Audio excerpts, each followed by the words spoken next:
Hey everyone, welcome back. Today I'm going to show you how to connect your Turtle Beach Stealth 600 headset to an Xbox Series X.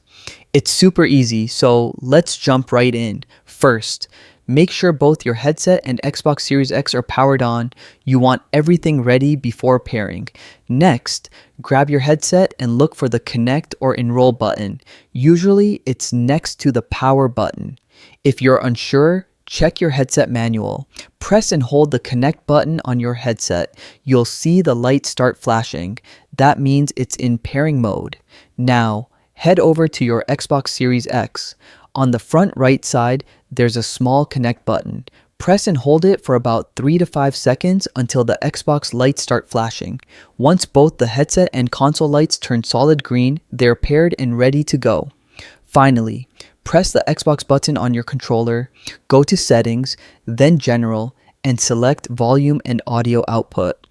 Under Headset Audio, make sure your Turtle Beach Stealth 600 is selected. And that's it. Your Turtle Beach Stealth 600 is now connected to your Xbox Series X. Enjoy your games with crystal clear audio. Yeah, if you found this helpful, don't forget to like and subscribe for more quick tips.